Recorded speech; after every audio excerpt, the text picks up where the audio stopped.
Ce matin, j'ai parlé avec Xia Zhenfeng. Beaucoup d'internautes lui ont souhaité bon voyage.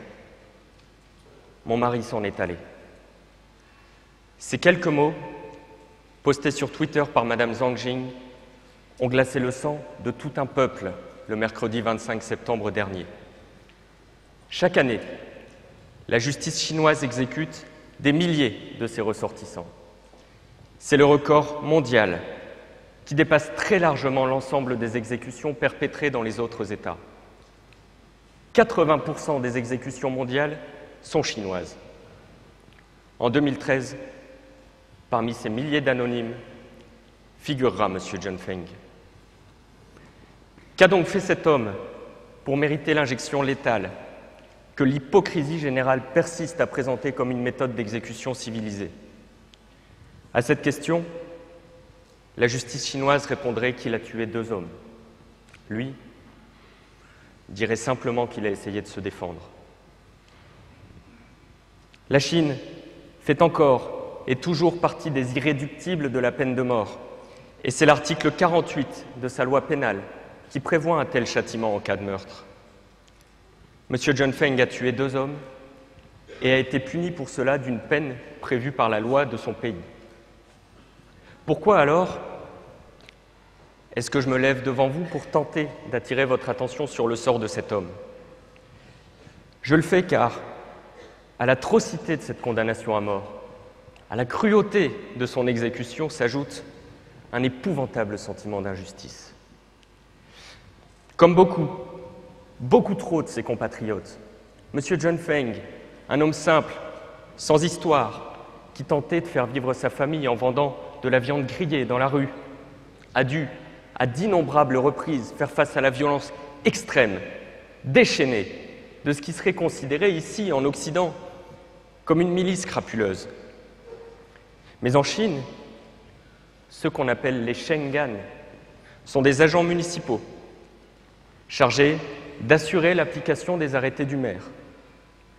Parmi leurs missions figure également la protection de la sécurité publique. Cependant, depuis leur création en 1997, les Shengan se sont surtout illustrés par leur propension à abuser de leur statut d'officiel pour se livrer à de nombreuses violences et menaces sur la population. Ainsi, en juillet 2013, un vendeur de pastèques a été battu à mort par les Shengan avec sa propre balance. Forts de leur statut, les agents sont restés impunis. Nous sommes en mai 2009, quand ces fameux Shengan s'attaquent à M. Zhenfeng et démolissent son étal avant de le conduire de force dans un local pour le rouer de coups. Dans un élan désespéré, un réflexe de survie, M. Zhenfeng a répliqué en les frappant avec le couteau qu'il avait entre les mains et que la peur l'avait poussé à conserver sur lui. 2 Shengan sont morts.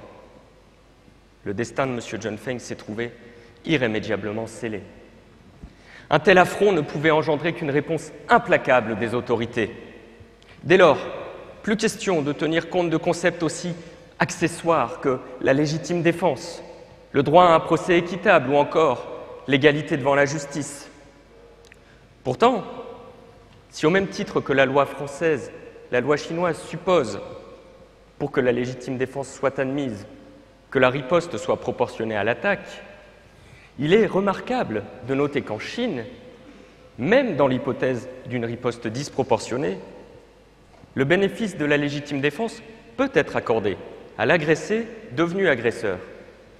En effet, l'article 20 de la loi pénale chinoise encourage les juges à tenir compte de l'état psychologique particulier dans lequel il se trouve nécessairement pour ne pas le condamner trop sévèrement. Autrement dit, si celui qui invoque la légitime défense a riposté de manière proportionnée, il sera relaxé. Si en revanche, ses moyens ont dépassé ceux de l'auteur initial, il ne sera pas innocenté, mais bénéficiera de ce que l'on pourrait présenter comme une forme de circonstance atténuante. Pourquoi? Parce que la loi chinoise a l'intelligence d'admettre que celui qui fait face à une agression est dans une position très particulière et que, même si sa réaction a été excessive, son statut initial de victime justifie que la loi ne lui soit pas appliquée dans toute sa sévérité. Pendant plus de 4 ans, M. John Feng a clamé de toutes ses forces qu'il se trouvait en état de légitime défense lorsqu'il a ôté la vie des 2 Shengan. Rien, absolument rien dans le profil de cet homme ne pouvait laisser penser le contraire. Est-il simplement concevable que cet homme, sans histoire, sans passif, ce père de famille apprécié de tous, ait pu porter atteinte à 2 vies autrement que pour se défendre? À l'opposé, de nombreuses voix se sont élevées pour témoigner, attester de l'attitude des Shengan et de leurs exactions. Pourquoi un tel soutien? Tout simplement pour que la justice chinoise ouvre les yeux et comprenne que l'hypothèse selon laquelle M. John Feng aurait agi en état de légitime défense ne méritait pas d'être balayée d'un revers de la main. Surtout, la défense était prête à appeler 6 témoins de l'agression initiale, qui, tous, souhaitaient attester que les Shengan s'étaient bien livrés à un tabassage en règle et que non, M. John Feng n'était pas un meurtrier de sang-froid. La défense, la parole, ne leur a pas été donnée. Aucune chance n'a été laissée à M. John Feng. Aucune. Pourtant, la Chine a signé en 1998 le pacte international relatif aux droits civils et politiques, mais elle ne l'a jamais ratifié. Pourtant, encore en 2004, la constitution chinoise a été modifiée pour y faire figurer la volonté de l'État de respecter et préserver les droits de l'homme. Et pourtant, enfin, le droit à un procès équitable, l'égalité devant la justice font partie des principes fondateurs essentiels d'un État de droit. Faut-il rappeler aux autorités chinoises que parmi les rédacteurs de la Déclaration universelle des droits de l'homme figurait M. Peng Chun-chang en qualité de vice-président du comité de rédaction? Faut-il leur rappeler que l'article 10 de cette déclaration énonce que tous les citoyens, quel que soit leur statut social, doivent être traités équitablement devant la justice, en pleine égalité et par un tribunal indépendant et impartial? Faut-il leur rappeler que ce même texte précise que les droits de la défense font partie intégrante des droits de l'homme? Où est l'égalité? Où est l'impartialité quand la justice et le pouvoir sont si étroitement liés qu'il suffit d'actionner quelques leviers en haut lieu pour modifier l'équilibre de la balance judiciaire? Il y a cette femme, Gu Kailai, qui a été reconnue coupable de l'assassinat d'un rival politique de son mari. Comme M. John Feng, Mme Kailai a été condamnée à mort. Mais Mme Kailai est la femme d'un ancien homme politique et la Cour suprême a décidé de suspendre son exécution.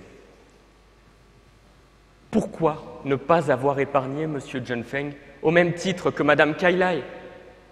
Parce que M. John Feng a eu l'audace de se défendre face aux violences d'un instrument étatique, parce que la Cour suprême a jugé préférable de mettre un terme à la vie de cet homme que de remettre en cause le système en vigueur.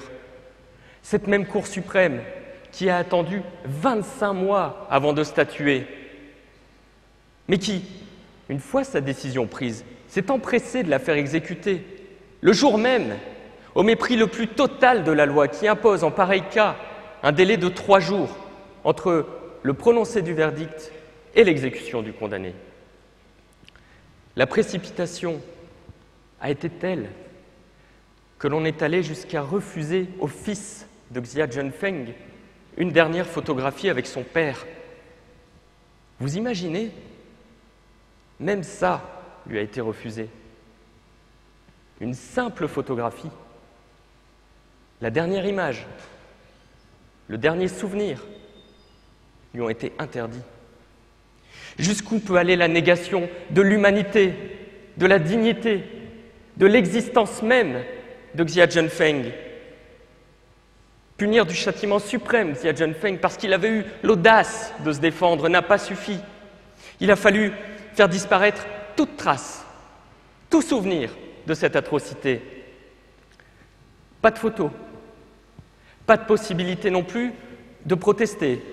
Les protestations sont immédiatement qualifiées de provocation par le pouvoir. Un site de condoléances a été ouvert en ligne. Quelques heures plus tard, il avait mystérieusement disparu. La seule requête de Xia Zhenfeng auprès de son épouse a été de l'exhorter à tout faire pour que son honneur soit rétabli. Et Madame Zhang Jing a juré de se battre pour cette justice en laquelle elle croit encore. Quel soutien peut-elle avoir? On pourrait se prendre à rêver que la mort de Xia Zhenfeng provoque le même vent de révolte que celle de Mohamed Bouazizi en Tunisie, et qu'au printemps arabe succède un printemps chinois. Mais l'oppression, le musellement en vigueur au sein de la République populaire semble être des remparts bien trop forts à toute velléité d'insurrection, comme l'ont appris à leurs dépens les habitants de Shengpu, ces modestes villageois qui avaient tenté de protester contre les expropriations forcées avant d'être très vite réduits au silence par la force. Aujourd'hui, la veuve de Xia Zhenfeng doit se sentir bien seule. Non, Madame Zhang Jing, vous ne l'êtes pas. Vous ne me connaissez pas, nous ne nous rencontrerons probablement jamais. Mais quelque part, en France, au pays des droits de l'homme, un avocat est là pour porter votre voix et dénoncer avec vous cette insupportable atteinte aux droits fondamentaux de votre époux. Peut-être ne pouvons-nous pas attendre des autorités chinoises la conscience nécessaire à une remise en question. Peut-être ne pouvons-nous pas attendre de la justice chinoise suffisamment d'indépendance pour oser se dresser contre le régime.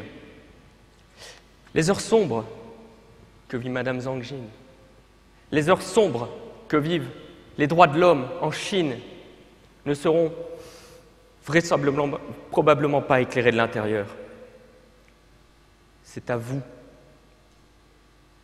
c'est à nous d'apporter cet éclairage.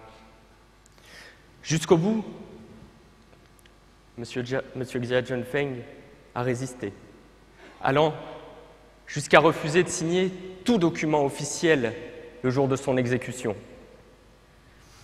Xia n'a jamais baissé les bras. Ne les baissons pas davantage.